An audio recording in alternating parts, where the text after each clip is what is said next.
You are listening to Random Gameplay Pimpin.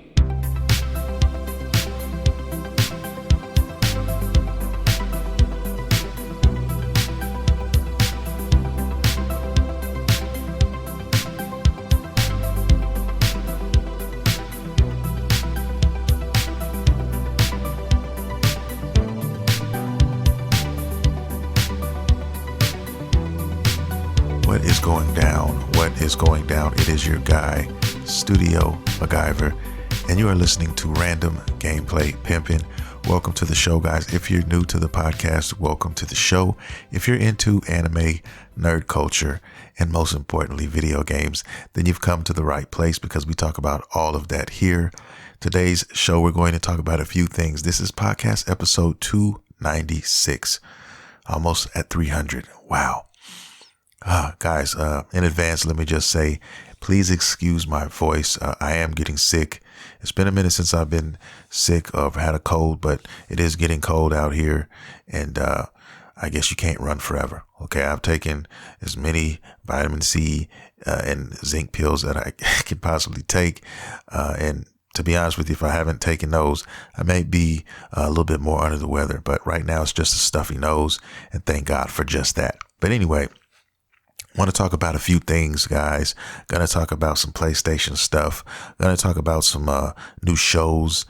One in particular that I can't wait to talk about. Big fan of this actual series. And I actually want to talk about my top 10 Dragon Ball characters. I'm doing a reset, guys. It's 2023. And I think my list has changed up a little bit, and it tends to do that. So, I think we can all agree sometimes when we're asked for some of our favorite things, whether it be food, whether it be characters or whatever.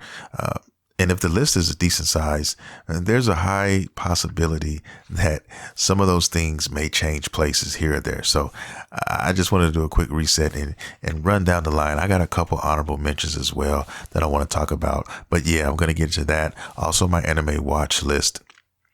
And some Nintendo rumors out here floating around. So with all that said, let's begin the show. And I think I'm going to go ahead and start with just a quick milestone for PlayStation.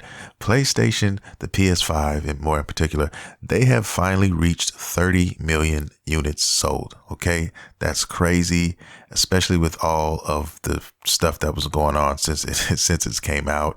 And one could argue that this thing is still pretty hard to get a hold of in certain circles, in certain places. And I would agree with that. But Sony has put out a small press release stating that now is the best time to find a PS5 if you're in the market to find one. Now, going to stores, from what I've seen, they're still hit and miss, but it's a lot better. And I mean a lot better than it used to be. And there are still some scarce instances too as well. Don't get that twisted. There are still going to be those spots that aren't going to have them. The websites, you're going to have to try once or twice. But I think if you're really persistent and you try in a 1 week span, and you continue to look, I think you could find one now. I don't think it's impossible now where, you used to go online and used to look these systems up, and literally the computer would reset. It wouldn't even give you a chance to get a foot in the door as far as securing some of these. So it just depends on where you're at. But I think now we finally crossed that threshold. And I think by the time we get midway through this year, then I think this shouldn't be a problem. I think we'll start to see them often. We'll see them in our Walmarts. We'll see them in our Targets and GameStops, everywhere. And it won't be a problem. You know what I mean? So 30 million units sold. That's a lot of people right now. And I want to say maybe 3 or 4 million of those are probably being held by scalpers right now. So, I mean, if you're looking at a sales point, hey, it's still sold. The scalpers had to buy the systems so that they can scalp them. So, that's still 30 million sold. Whether they're all being played or not, we can argue that. But 30 million is a huge milestone right now for the PlayStation 5. So anybody out there looking for a PlayStation 5 still hasn't had a chance to find one, you might want to take another look now. And hopefully this year is going to be your year. And I really hope it's the first half, that because there's a lot of stuff coming out, guys. there's some stuff out now, but there's a lot of stuff coming out as well. And I think this is going to be a pretty decent year for gamers. So yeah, you guys want to take a look out there, and I think you guys will find one eventually. And if you guys haven't, or if you just come into contact with one, I'd like to hear about it. Hit me up on social media and let me know, shoot me a picture or something like that. I love seeing and hearing shit like that when it comes to my fellow gamers out there. Anyway, next thing I want to talk about a little bit is, my Dragon Ball characters. Okay, my top 10 list. I was thinking about this for the last couple of days, actually. I've been playing a lot of Dragon Ball Z Kakarot, prepping for that new DLC, that Bardock DLC coming out on the 13th. But yeah, playing a lot of that lately. And I just took a quick survey for myself, and I was just trying to ask myself, you know what? Let me run down my top 10 and see where I'm at now. I didn't look at an old list. I didn't do any of that. I just wanted to go off the cuff. How I'm feeling today is what I wrote down, and these are the characters in this order. Now, the first 5, they don't really change. Now, there's a slight change here in the top 5, but usually the top 5 stay in the top 5. But here we go. I'm going to start. You know what? I am going to start from 10 and go all the way to 1. That's what I'm going to do. I'm not going to go 1 down. So let's start with number 10. Number 10 for me is going to be Future Gohan. Yes, I love Future Gohan. Outside of him as a character, I'm not a big fan of Gohan, but Future Gohan is different because he was the Gohan. If I'm looking for a word, I'd say a darker version of Gohan. A more serious version of Gohan. I mean, because if you look at the background, if you look at the story, he had to be, in that world set in that time. And that's why I think I really like that story.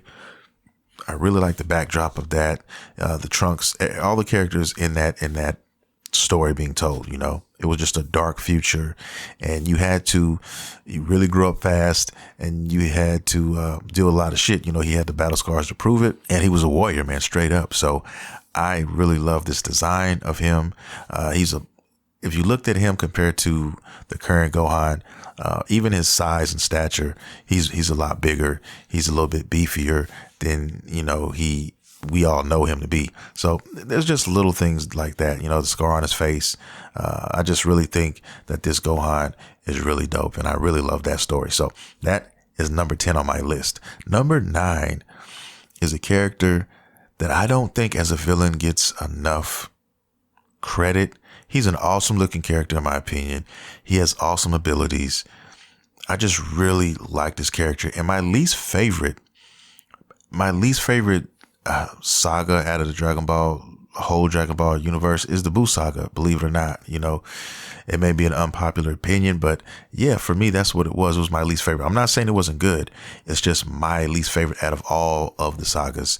And this one character here really stuck with me, out of all the other characters. Most people are thinking, the Buu or, Evil Buu, Kid Buu, whatever, as a character. But me personally, it's Deborah, the Demon King.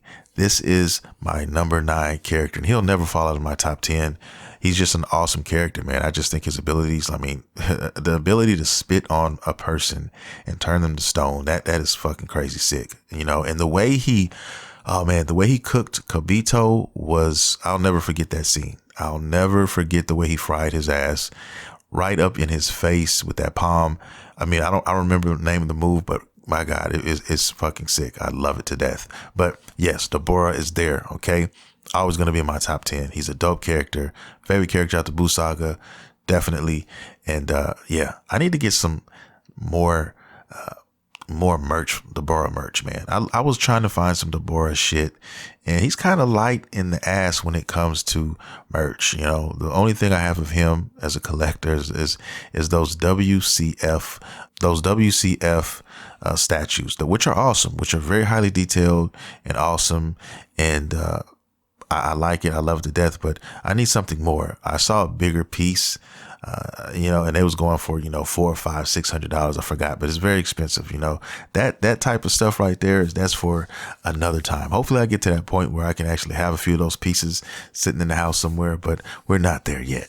But anyway, I got a little, carried away. Let's move on to the number 8 character on my list. And that character is going to be the father of Goku, and I'm talking about Bardock. Okay, I'm talking about the original Bardock, not the Bardock in the Dragon Ball Broly movie. Which, man, it's crazy how that came to be, because I really love the Broly from the current in the Dragon Ball Super era, but way better than the old Broly. But as far as the Bardock is concerned, man, they kind of like did a flip flop with it, with the character. So I don't know. Bardock is just an awesome character. He's a serious character. I love serious characters, guys. If you know me, that's like a staple. Just what I gravitate towards.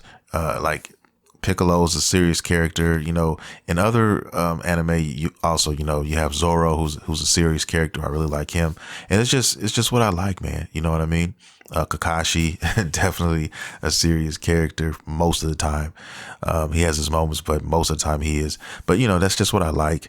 But Bardock here, man, this is just Goku's father, who's very serious. He's a warrior through and through.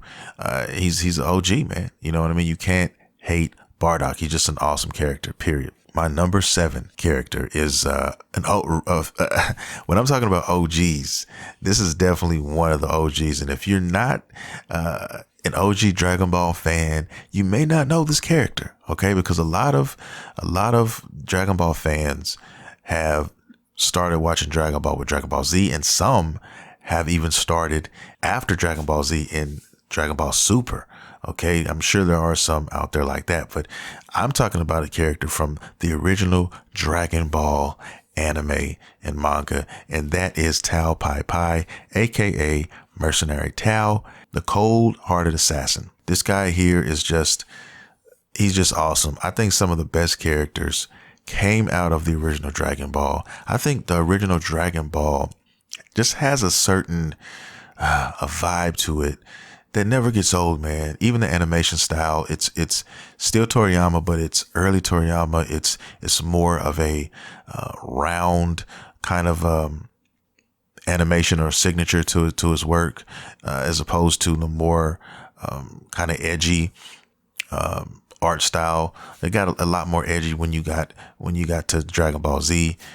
If you kind of study Toriyama's art, and I was, I still am a big fan of Toriyama's art style. So I noticed those things, and I have a lot of different collectibles and stuff like that. So I pay attention to that type of stuff. But anyway, that came from a time, Mercenary Tale came from a time where it was a simpler type of time when it comes to Dragon Ball. Everybody was more grounded. All the characters were more so on the same level or in that same hemisphere, if you will. That was before Goku really took off and left everybody in the dirt, man. And characters like Ten Shinhan and Mercenary Tale had their own arcs, actually, like the Frieza arc or the Cell saga or whatever. And I just love the fighting. It was just more grounded, and it was just dope. It was awesome. You know what I mean? So definitely love him as a character. What really caught my eye with him is when I witnessed him murder a guy with his tongue. Okay, he literally hit a guy in the temple with his tongue and murdered him. Okay, he also does crazy outlandish things for his traversal, where he'll take a fucking tree, he'll cut it from the bottom, he'll cut it from the top, and form it into a log, toss the log in the air, hop onto the log, and it will literally take him to his destination after he throws the log into the air. Okay, just all these things about him was just crazy. And he's one of the coldest assassins out there. You know what I mean? Yeah, I just really, really love this character a lot. I think his drip is definitely on another level as well. So I'll leave it there, and let's move on to the number 6 character on my list. He is Android 16. Android 16, definitely a awesome character. Love the androids, love the Android saga, that whole arc there. And I remember watching Dragon Ball for the first time, my first run through of it. And I remember thinking that 17 was really cool. But then after seeing 16, I just realized it was almost like Toriyama was purposely hiding him in plain sight. He was like, okay, yeah, we all thinking, or at least I was thinking, he was just this dumb big piece of hunk of metal and nothing compared to Android 18 and Android 17. But come to find out that 16 was stronger than both of them in the end. which kind of blew my mind. And, 17 and 18 thought that they were, without even really thinking about it, they just assumed that they were better models than 16. And they learned later on that that wasn't the case. But yeah, he's just an interesting character, man. Very interesting. I love his design, everything about him. And he made the list on number 6 for sure. Now let's hit number 5. Number 5 he's a very simple character, very simple. And I'm talking about from the way he's designed to his backstory. There's nothing, outlandish as far as, his character is concerned, but his power, that's another story. And I'm talking about Jiren. Okay. Dragon Ball Super. I remember seeing this guy when Dragon Ball Super first came on. When the credits came on, Goku was literally fighting him. And I'm like, who is this alien that Goku is fighting? He must be the main antagonist in this. And, he was definitely well worth it, man. Now, there's some fans who don't really particularly like him, but I don't give a damn about that. This is my guy right here. He is so OP. I hope we see this man again. I really hope we see him again in a future arc sometime, because we got Brawly, but I hope we actually run into Jiren again in a future arc. Man, I'm really praying for it, because I just really love him as a character. I love him in Dragon Ball FighterZ. I love him in Dragon Ball Super. I love his simple design. It's simple, but just a simple, powerful ass super alien. He's just so OP. Okay, so hopefully he's out there training just as hard as Vegeta and Goku are right now. So when they meet again, he can be on par with those guys, and maybe even more. Okay. I would love to see him go against Brawly. I would love that. Or Black Frieza or something like that. See how they stack up. Or Orange Piccolo. Shit. Or Beast Gohan. Like, man, there's so many different combinations. But yeah, Jiren is definitely one of my top guys after Super came out. So that is number 5 on my list. Now, top 4, getting close. We're going to start with number 4, and we're going to start with the OG character that a lot of us know and love. And I'm talking about Piccolo.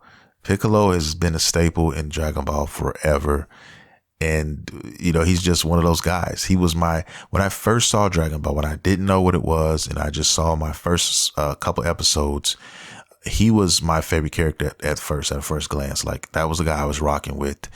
And he'll never leave my top 5. He'll always be in my top 5. So Piccolo's guaranteed spot forever. And like I said before, guys, depending on when you catch me, those numbers may change a little bit. I mean, drop 1 or come up by 1, but he'll never leave that top 5 slot.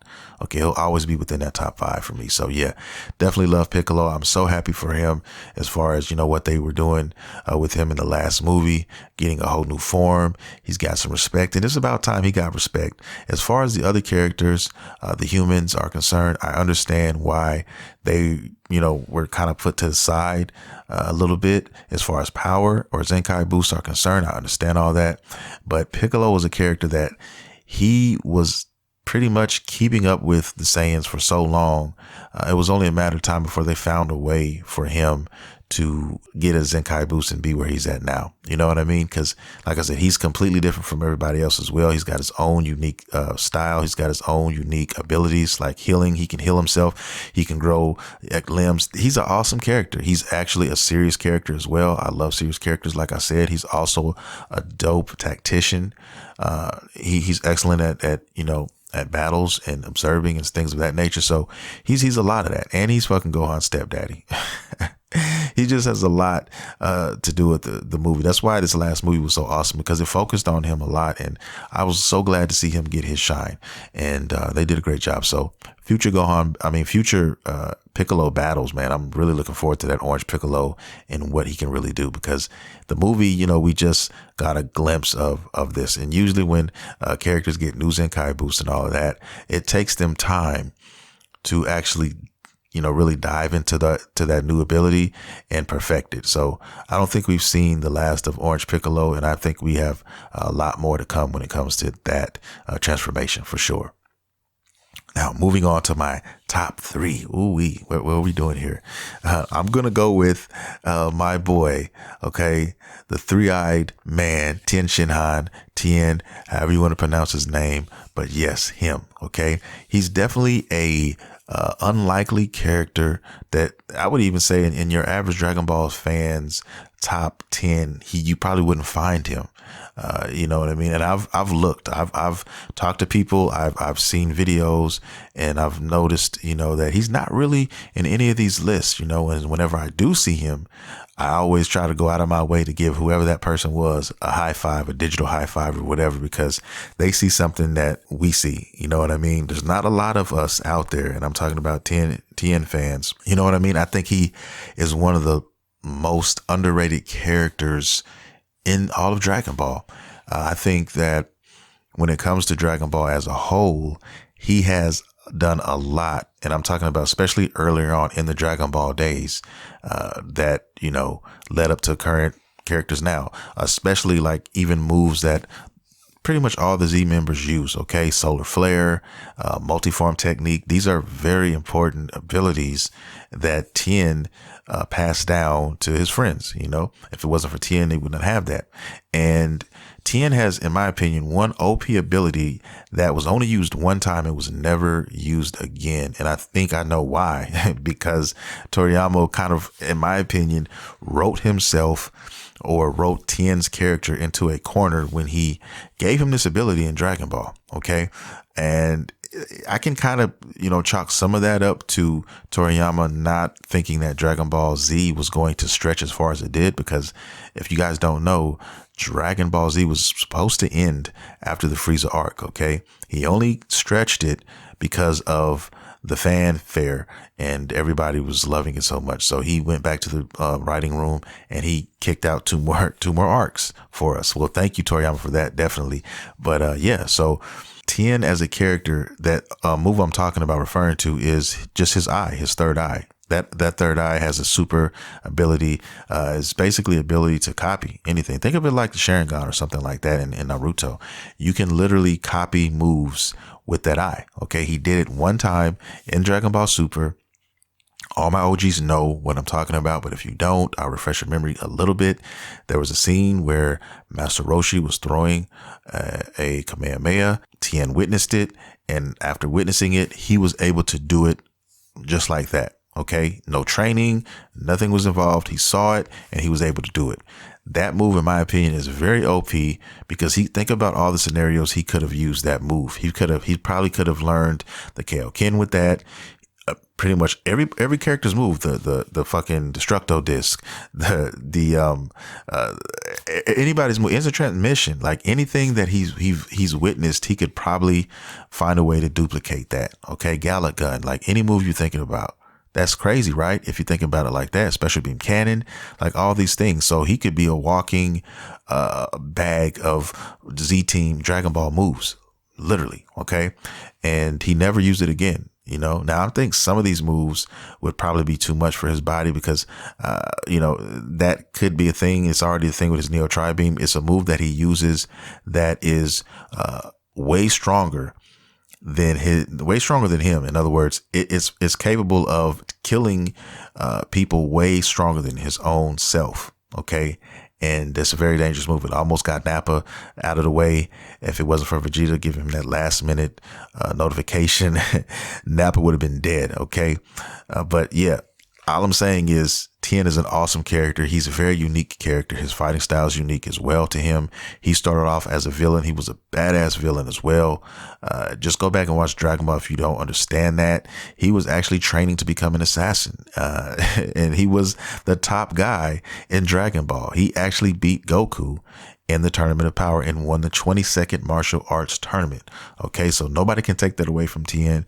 He's actually won that. I think Master Roshi won as well, and Goku has one on his belt as well too. So they all have championships, but there's things about Tien that a lot of fans I don't think really know about him, and I know because I'm a huge fan of his. I could go on and on and on about Tien and how, he could have been used in certain scenarios. But like I said before, guys, I'm not going to dwell on that stuff. I'll leave it there. But he is definitely my number 3 for a reason. Love Tien. I love him to death. All right, let's move on to the top 2. And like I said, guys, these change from time to time.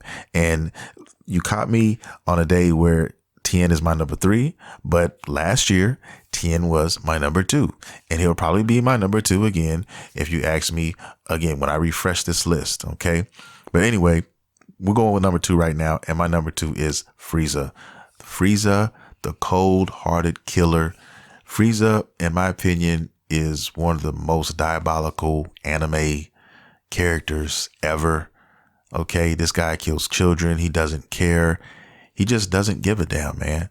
He's always, you can never trust him. He reminds me of the Orochimaru of the Dragon Ball universe in a sense. He's that calculating. Okay. I love his design. I love everything about him, his gold form, all these things, his transition, even to Black Frieza now. Like they love some Frieza in Japan, and I am on that same boat. I am on that same bandwagon. I cannot wait to see what they're going to do with him next. But yes, dude he's responsible for Super Saiyans, the modern day Super Saiyan, not Broly, of course, but he is the reason Goku even went Super Saiyan. I mean, you had to really push him to that edge for that to happen, and Frieza did that in spades. And that's just one of many reasons why I love him so much. I loved, and I mean loved, the first voice actor of, there were 2 voice actors, American English voice actors. I forgot the second, the guy who does his voice, who was doing his voice in Super. But Linda Young was the original voice actor, and I still love her interpretation of Frieza to this fucking day. I still do. That's part of the reason why I love the Frieza arc and the Dragon Ball Z arc, not the Dragon Ball Kai arc. But yeah, that's here nor there though. But yeah, love Frieza to death, guys. He's an awesome character. I'm sure most Dragon Ball fans can at least respect that about him, whether you like him or not. And he's number 2. Now, number 1, it's no contest. I think we all know, especially my OG listeners, they all know who number 1 is. And he's a lot of people's number 1 character, guys. And I'm talking about Vegeta. Yes, I'm talking about Vegeta. I remember when I first saw him, and I first saw the arc, the Saiyan arc and all of that. And I just really remember, the small guys are really the ones that give you the most problems. And he must pack a punch because he's telling Nappa, what to do. And Nappa is shook. Nappa is doing whatever he says. So he's got to be super powerful. And after that fight, I remember, even I thought I would never see him again. I thought, he would escape. Okay. And the arc was over, Goku won. But I really liked this Vegeta guy and wanted to see more of him. And then when I started to see the direction they were going with it, I fell that much more in love with that character. So, he's did a lot of growing himself over the years, man. And I definitely appreciate that about his character and where it's gone, because, he definitely, if you took him from then and you took him from now, yeah, he's a lot different. And believe it or not, he's made some leaps and bounds and even the way he thinks and all of that. I think he's finally grounded and finally accepting of, where he's at and accepting this new life for himself and everybody else around him, so to speak. So he's an awesome character, guys. I know a lot of people are probably asking, where the fuck is Trunks and where is it? Yeah, I mean, Trunks is cool. He's the son of Vegeta. Please don't get it twisted. But there's so many Dragon Ball characters, guys. You can't fit them all in here. And I'm just being honest with myself. These are my favorite characters now. I would love to hear some of your top 10 lists. That'd be awesome. If you guys had a top 10 Dragon Ball character list, I would love to hear what you guys had to say. And like I said, there's so many characters, man. Nobody's list is going to be the same. It's just not. Okay. It's just not at all. And that's the fun part about it. Everybody's uniqueness and what they choose. So I'll leave it there. I do want to leave you guys with 2 honorable mentions, though, before I move on in the show. And that is going to be Evil Boo and Moro. Okay, Moro is not been animated. He is not seen there. He's only in the manga right now. But I think as a villain, he is really dope. I really like him. And I cannot wait, and I hope we get this animated. I think we will. I don't think we'll have to worry about that.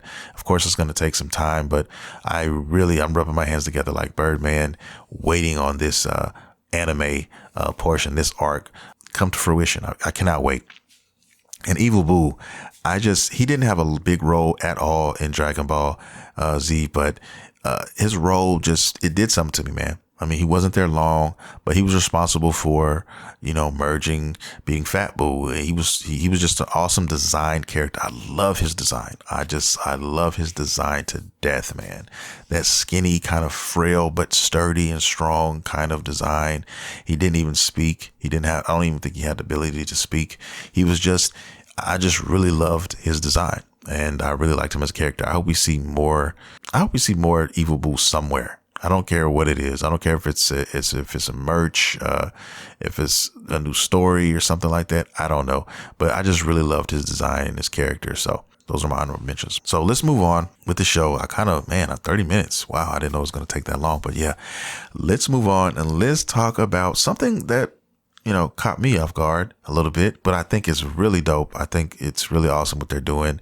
Xbox actually has something similar. They just have a different design, but this is called Project Leonardo. If you guys haven't heard of that, basically what this shit is a special controller being made for players with limited motor skills, okay, or with handicaps with their hands, okay. And Xbox has this. They have a similar type of controller, and Sony said, we're going to put one out as well. And what's cool about Sony's is that they actually have swappable components. So you have different analog caps that you can change out and different buttons and stuff like that. So you can really get intricate with this and kind of tailor make it to how you like to play the game. It looks kind of like this bowl, like this round, I don't know, like a plate.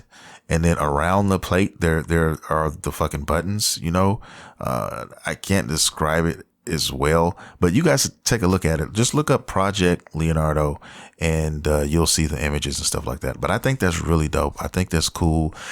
With the gaming, it's $1 billion market, billions actually.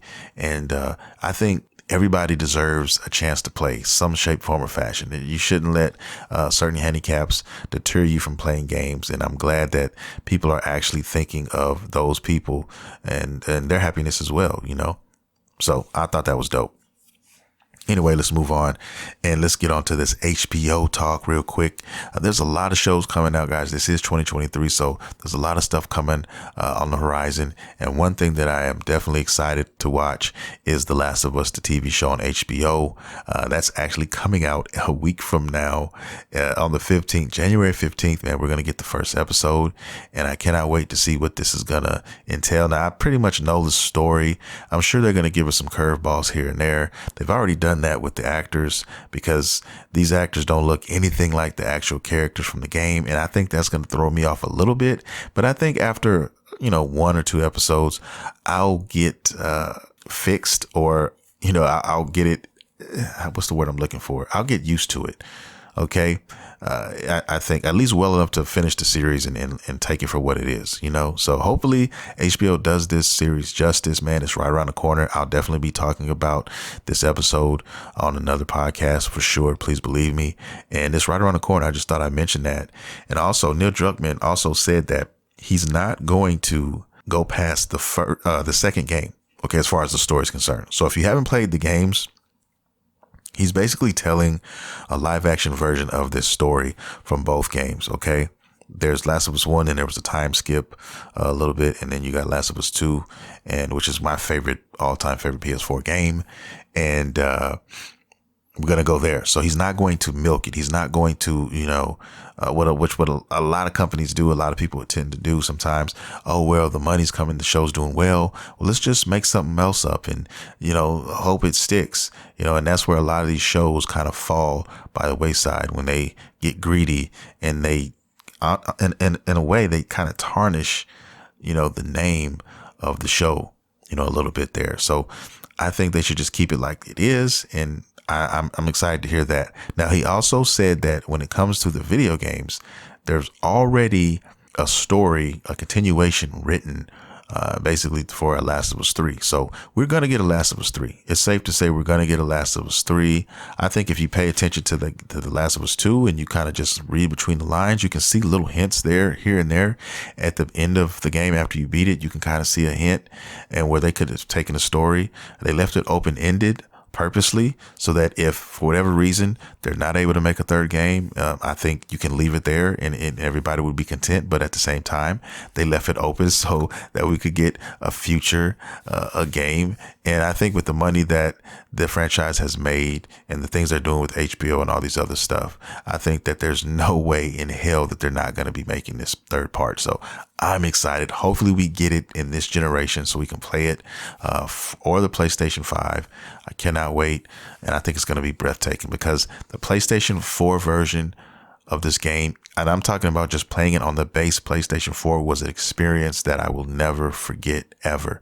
And I recently, not too long ago, played it again on the PlayStation 5 when I got it and running it at more optimum speeds and things. And it just, oh my God, it's breathtaking, man. I fucking love that game. Anyway, let's move on and let's talk about these headsets, man, these virtual headsets. What's up with that? I know Sony has one and theirs is going for about $500, I think, if I'm not mistaken. But then HTC has one. It's called the HTC Vive, Vive. And man, this motherfucking thing is going to be $1,100. Okay. And that's without tax. Okay. So you add the tax to that, you're looking at like, bro, you're looking at 12, 13, $1,250, something like that. $1,220, some shit like that. Stupid prices for a VR. And let me just be frank with you guys. I'm not a VR guy. Okay. If you listen to my show in the past, I've talked about this on different occasions. When it comes to VR gameplay, it's not there for me yet. And I mean, it's really got to be there for me. I've talked about, the hands that are chopped off and that for a lot of the games, that's a turn off for me. I can't, it throws me off. And just, I'm sure there's a lot of things that are cool about it. And they are definitely getting better each time and each iteration that they come out with these things. But I need this shit to be, cyberpunk-esque before I spend that type of money on anything like that. That's 2 PlayStations, man. Like, what the fuck? I'm not there yet. I'm not willing to go there yet. It's not that the technology is not there, not that good, to justify paying that much money. Now, to some people, it may be. Some people, are into that VR stuff. And if you are, hey, more power to you, man. I mean that, but it's just not for me. And, especially that price point. Yeah, it's just not going to happen. Hey, it's cool. It's a cool concept. I mean, they are gradually getting better at this. So maybe in another 10 years, we could be talking about a whole different thing. You know what I mean? So I'll leave it at that. But just if you want to get one of these HTCs, just be prepared to break the fucking bank. That's all I'm saying. The next thing I want to talk about is a possible rumor. And I tend to believe this rumor. Okay. And this is somebody by the name of Nate the Hate. And supposedly he's a guy who does a lot of announcing video game news before everybody else gets it.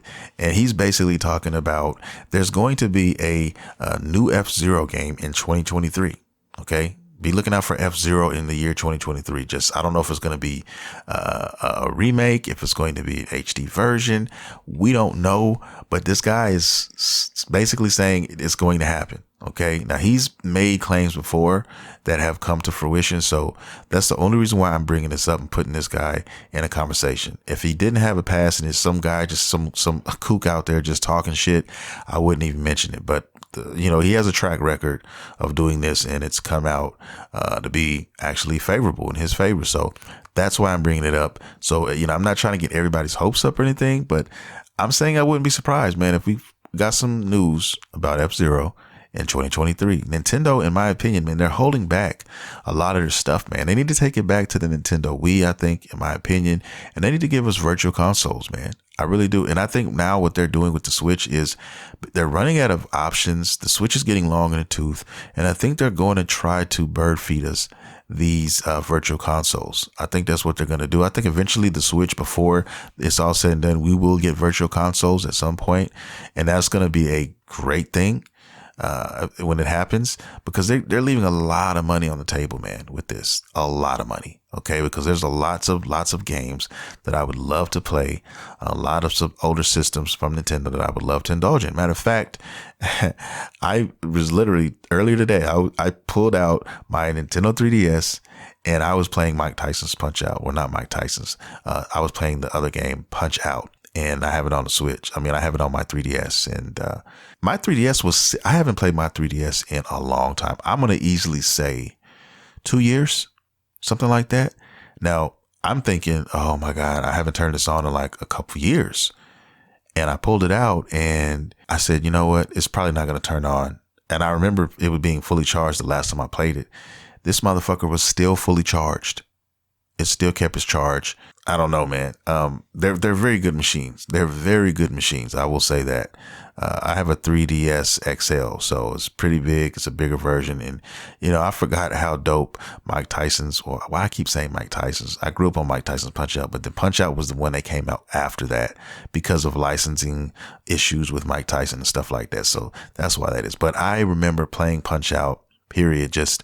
And it's one of my favorite, still one of my favorite games of all time. Like, especially like boxing. I don't know, man. It's so simple, but yet I just think it's more than a classic for me.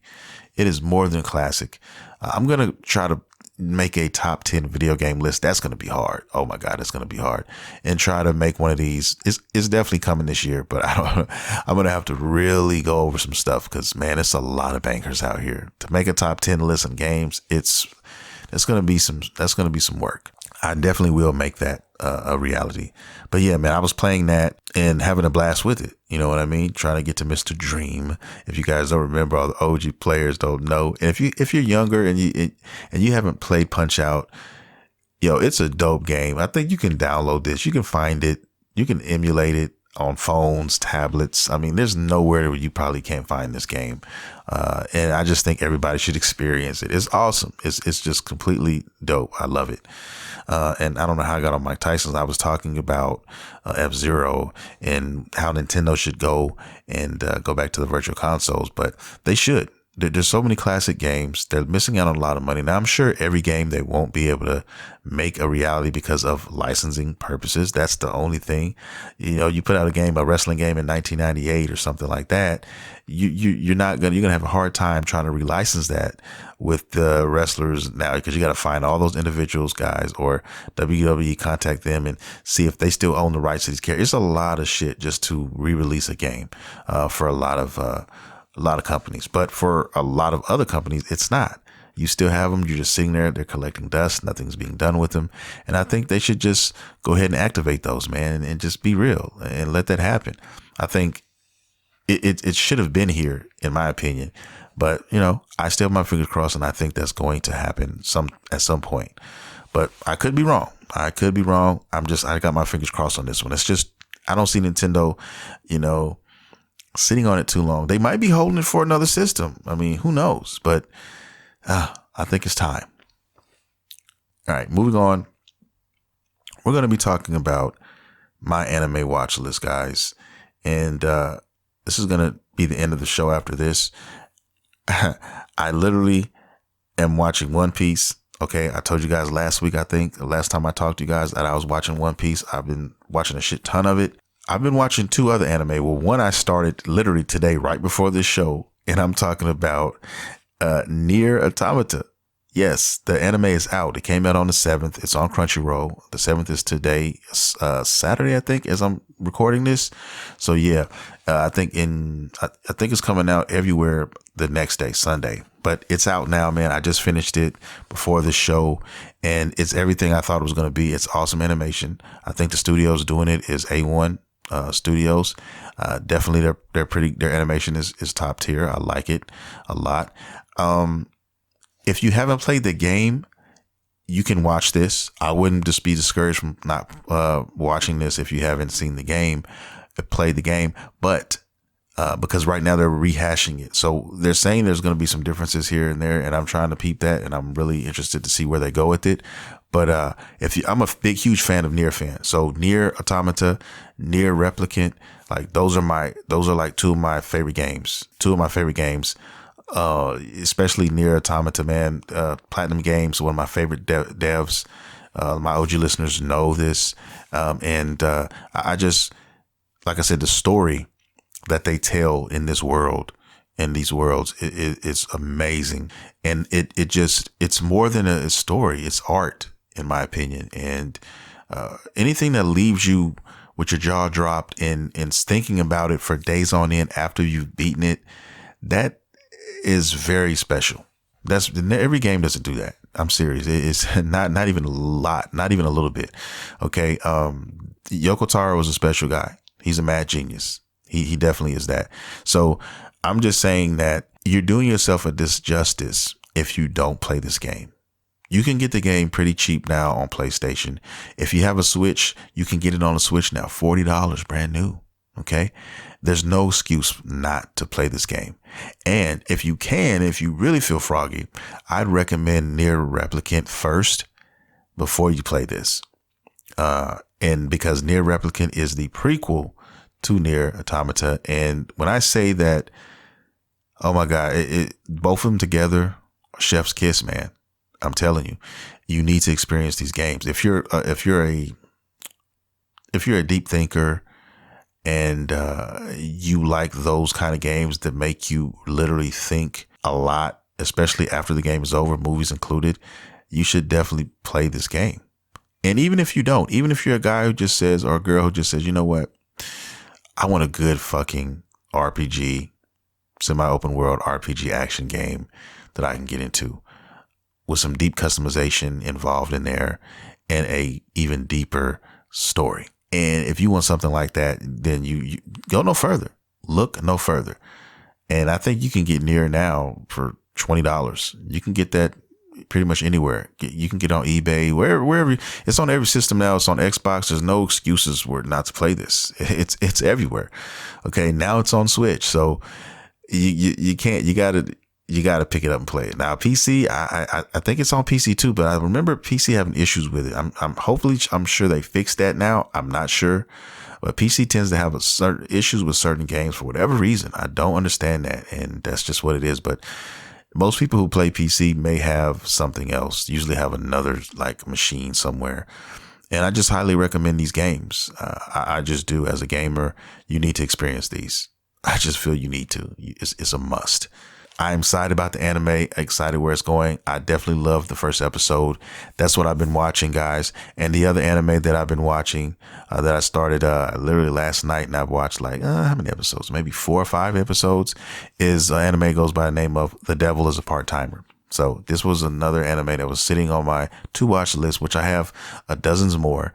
And this is the one that just got the luck of the draw. I said, here, I'm going to pick it. Boom, here we go. So I needed something to kind of like, I needed some flavor. I needed some flavoring. I needed some side dishes, because right now my main course has been One Piece, and I needed, a couple sides on my plate. So I said, you know what? Let's go. Let's find something here. I knew Nier Automata was coming out, so there's one. And then I wanted another one, and The Devil's a Part-Timer is that one. So really enjoying all these anime right now. I highly recommend all of them to you if you haven't seen them. And I'll leave it at that, guys. That's going to do it for the show. I want to thank everybody for coming out, everybody for streaming, downloading, however you consume the show. Thank you dearly, guys. I love you all. All the newcomers, thank you for coming. I hope to see you again. We do this every Monday, same bat time, same bat channel. If you want to help your boy out, you can do so. You're already technically doing it by listening to the show, so thank you for that. But if you want to go a little further, take that extra step, check out my Dragon Ball website if you're a Dragon Ball fan, which is dragonballdrip.com. Check that out, guys. There's merch there for you. There's going to be more stuff coming. I literally just ordered another glove because I had lost my other one.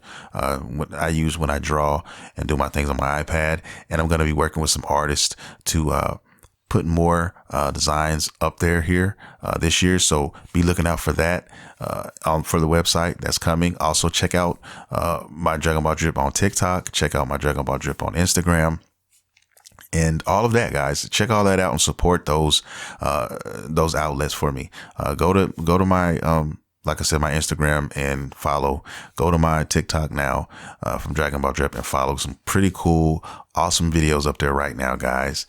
Just started it like not even a week ago. So yeah, check that out.